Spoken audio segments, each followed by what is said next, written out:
Good morning, sisters. Thank you for tuning in to this vlog of another not so random encounter. This vlog today is about my not so random encounter with Black Girl Friendships. So, if you're curious about that discussion and what I've observed and some research I've done and some things I've discovered and some questions that I'm going to pose, stay tuned. Good morning, sisters. This is Chanel.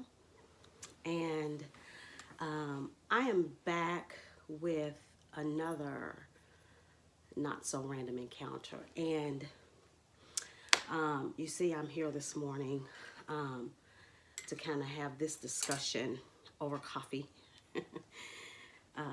Because I woke up first thing this morning with some things on my mind. And I had another not so random encounter with Black Girl Friendships. And so I wanted to come on and have a discussion about what is it about Black women and friendships that makes for such a stormy interaction sometimes. Now, this vlog is not about all Black women are ratchet or all Black women can't get along, we tear each other. It's not about that. This is to just open up some discussion, some conversation based on some observations that I made. And guess what? I was catapulted into this very serious reflection by observing 3 7-year-old girls yesterday at church. And so before we go on, take a moment to pause this video, go down below and like and subscribe to my channel. But anyway, so let me give you the backstory. So yesterday at church, after church,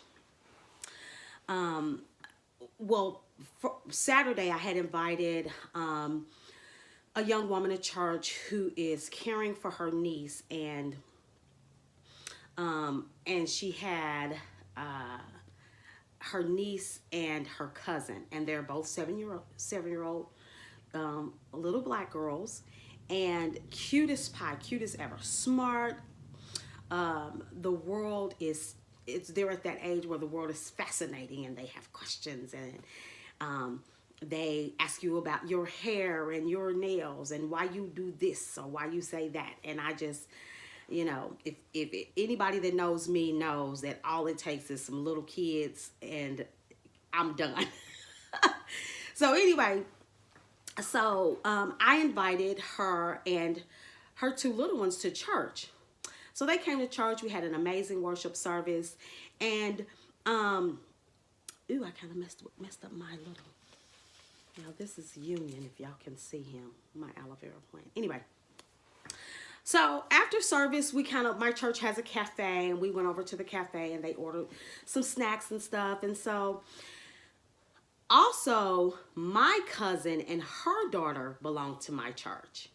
And her daughter, so we're all walking over to the cafe, and I said, hey, so I called my cousin over and I said, hey, meet my new friends. And she jumped right in. I didn't have to say your name. Hey, my name is blah, blah, blah, blah, blah. How old are you?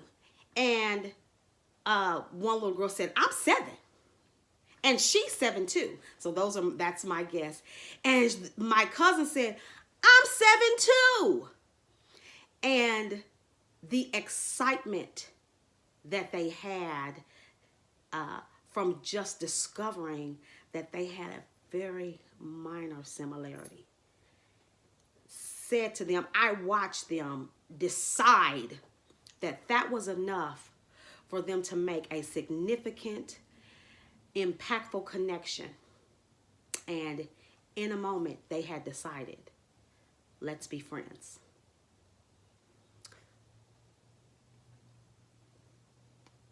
And I was so proud of them because as little women, they have the ability, because they have not been tainted and contaminated with bad experiences. And even though they have some stuff, my little cousin lost her father to violence at a very young age. She probably was 1 or 2. One of the other little girls lost her mother at 6 weeks. So she's never known her mother. She's being raised by her aunt. So they have some trauma, but in spite of that, they were able to connect on a very intimate level, because what I saw in the moments following that was that they had decided, let's be connected while we can. And while we can, let's make the best of our time together. We went over to the cafe and they were best buds. They were sharing. One little kid had a little notebook. They were saying, hey, have some paper, whatever. Oh, your hair is so pretty. And they were hugging and everything. And then they decided, they got their little food. They didn't want to sit nowhere. They said right in the little, we have these big booths. And they said right in the booth, boom, boom, boom, one right there together, just crammed in there. And they ate and they were dancing and talking. And I was thinking, and I called my mom this morning. I said, hey, did you see Katie with the girls? And Mama said, yeah, they just girls. She said they were the best little friends ever. And I was thinking, wow, I know. So after I got off the phone with her, I said, what happens? Why do we lose that? How does life strip us of that innate desire to want to be connected with those like us? Every little girl who finds a little girl that has something similar has a desire, a deep, compelling desire to be connected to her, because we got something in common. Why at adulthood do we lose that? So today I'm coming on to ask that question. And so I urge you in your groups, in your families, with the younger women in your family, in your life, ask them what's happening. Because we all have that inner little girl that still lives with us, because we get our feelings hurt. We feel shy. We curl up and minimize when the world feels big. And our little 5th grade girl inside of us wants to cry when others won't play with us, or don't, when others don't play fair. And so we still have some of that stays with us. But why isn't it that ability to stay connected to Black women and support and celebrate? Because who else better to connect with than, and who would better know my walk than another Black woman? And so I've been that's been driving me crazy this morning. So now this brings me to why I'm like this. Because to pay homage to that vulnerability that it's going to take to connect with another woman very deeply, that means shedding off your outer stuff, taking off your brows and your lashes, and taking off the mask, and being authentic you, pure and raw.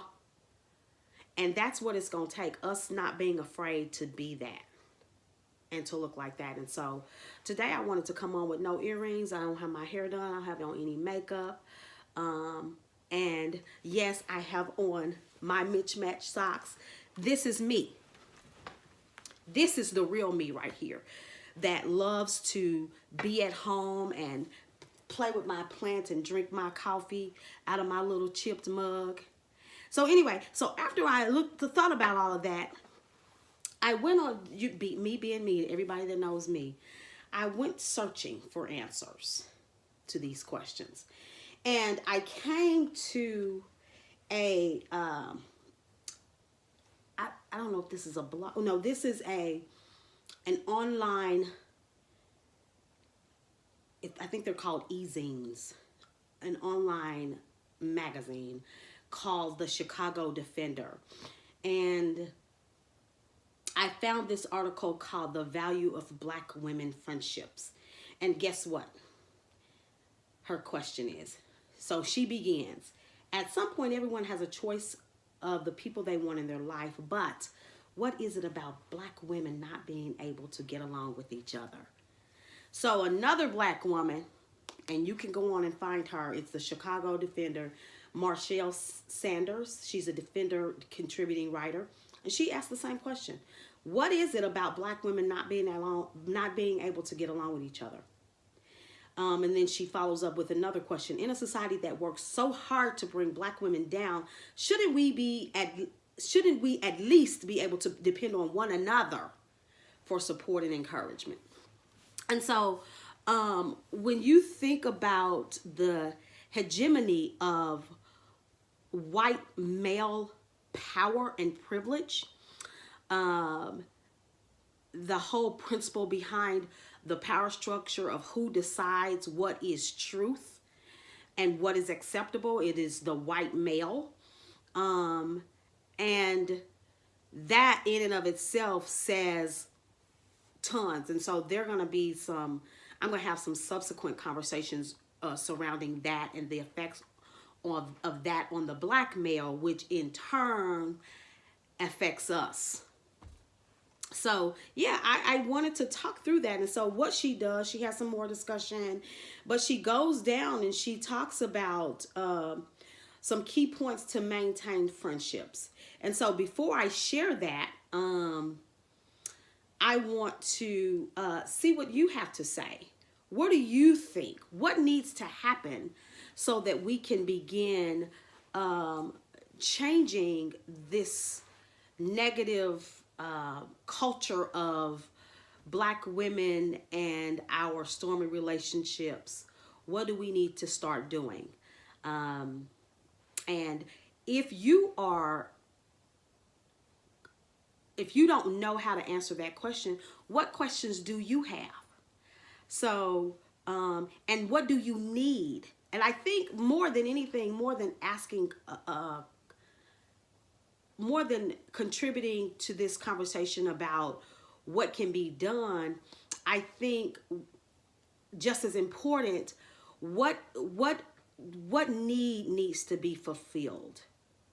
Is there a gap that's missing? I don't know, but I'm curious. And so I will continue to find some other voices and some other positions on this. And I'm going to come back on for, I believe this is going to be a multi-series, multi-part series on our relationships, because, you know, I think we can change it, but we have to change it. We have to make a commitment to do that. And then we have to think about what does that commitment look like and sound like, because I believe that we can change the world one relationship at a time. And so this vlog is my intentional step toward connecting with other voices like mine. And so I want to know what you're going to do and what you desire, what you need to help overcome those obstacles. And then what are the obstacles? So I know I'm posing a whole bunch of questions. What are the obstacles? What keeps us from connecting? So if you think to give yourself a framework, think about you and women your age. So I gave the backstory of the 7-year-old, the 3 7-year-olds. That was the thing that they discovered. Ooh, we're all 7. So we have to be, oh my God, we gotta be friends because we're all 7. And so y'all should have seen them, girl. I could not get my phone out. I was just thinking, I was fascinated. I watched them in awe as they loved on each other and they celebrated and they embraced each other. So there was a physical connection. There was a There was laughter. It was it was amazing to watch. And so when you think about what your obstacles are, think about just your framework. Think about this framework. What's keeping you from connecting to women who are like you, who share something very significant? So, what's keeping you from connecting to other single mothers? What's keeping you from being connected to other Black divorcees, other Black professional women, other Black leaders, other Black female leaders, other Black students, female students? And what are the obstacles? Why can't we all decide to be friends because we're all 7? So thank you for watching. I'm at my 15 minutes. Again, like and subscribe. Put your comments below. And as soon as it is up and running, I will send you the link to my written blog, because this will be definitely a post, and it's going to be multiple parts. So stay tuned. And again, thank you for tuning in for another not so random encounter with Black girl friendships. Thank you.